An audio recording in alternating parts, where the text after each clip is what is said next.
Friends, welcome to cook with SD channel. இன்றைக்கி என்ன பார்க்க போகிறோம்னா முள்ளங்கி கோதுமை ரொட்டி எப்படி செய்யலாங்கிறத.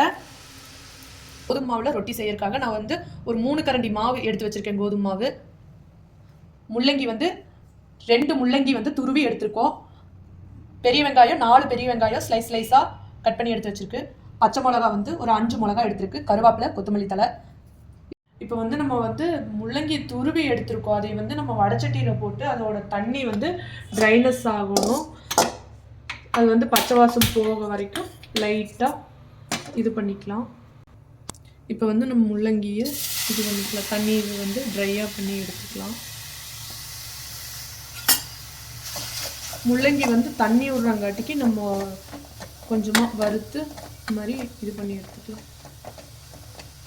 இப்போ வந்து முள்ளங்கியில் இருக்கிற தண்ணி வந்து நம்மளுக்கு வத்திருச்சு, பச்சை வாசம் போயிருச்சு.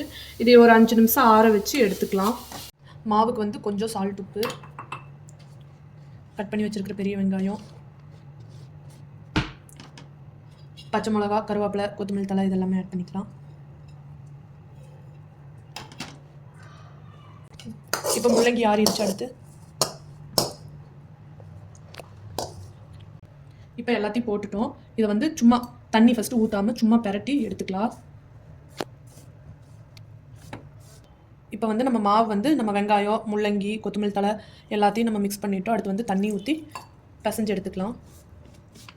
தண்ணி வந்து நம்ம வந்து தேவைக்கேற்ப கொஞ்சம் கொஞ்சமாக ஊற்றணும். ஒரே முட்டை ஊற்றி பிசைஞ்சிடக்கூடாது, அப்புறம் மாவு ரொம்ப கொலன்னு போயிடும். இந்த பக்குவத்தில் வந்து மாவு பிசைஞ்சு எடுத்துக்கணும். போண்டா போடுவோம்ல, அந்த மாதிரி மாவு அந்த பக்குவத்தில் பிசைஞ்சு எடுத்துக்கணும். மாவு பிசைஞ்சு எடுத்துட்டோம். அடுத்து வந்து நான் தோசைக்கல் வச்சு, கல் காஞ்சிருச்சு. கை நனைக்கிறதுக்காக கொஞ்சம் வந்து ஒரு கப்பில் தண்ணி எடுத்து வச்சுருக்கேன். எப்படி செய்யலாங்கிறது பார்க்கலாம். கொஞ்சம் வந்து எண்ணெய் விட்டுட்டோம். நம்மளுக்கு வந்து ரொட்டி வந்து கல்லோட ஒட்டாமல் இருக்கிறதுக்காக எடுத்துருக்கோம். இப்போ வந்து கொஞ்சமாக சின்னதாக ஒரு உருண்டை பிடிச்சி தட்டிக்கலாம். கையில் வந்து மாவு ஒட்டாமல் இருக்கிறதுக்கு நம்ம தண்ணி வச்சது. தண்ணி தொட்டு நம்மளுக்கு கெட்டியாக வேணுமா, இல்லை லேசாக தோசை மாதிரி வேணுமா, இல்லை ஊத்தாப்பு மாதிரி வேணுனாலும் நம்மளுக்கு தகுந்த சைஸில் தட்டி எடுத்துக்கலாம்.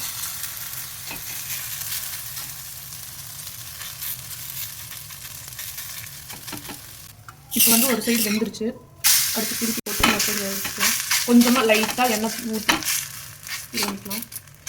லேசாக தட்டினா சீக்கிரம் வெந்துடும். கெட்டியாக தட்டினா கொஞ்சம் நேரம் ஆகும். சிம்லேயே வச்சு வேக வைக்கணும். நல்லா வெந்தால் டேஸ்ட்டாக தான் இருக்கும். அடிக்கடி இப்படி 2 பக்கமும் திருப்பி போட்டு நல்லா வேக வச்சுக்கணும். இப்போ வந்து நம்மளுக்கு குயிக்காக முள்ளங்கி ரொட்டி ரெடி ஆயிடுச்சு. இந்த மாதிரி வீட்டில் ஒரு டைம் செஞ்சு சாப்பிட்டு பார்த்துட்டு கமெண்ட்டில் சொல்லுங்கள் முள்ளங்கி கோதுமை ரொட்டி. அடுத்த வீடியோவில் சந்திப்போம். பாய் பாய்.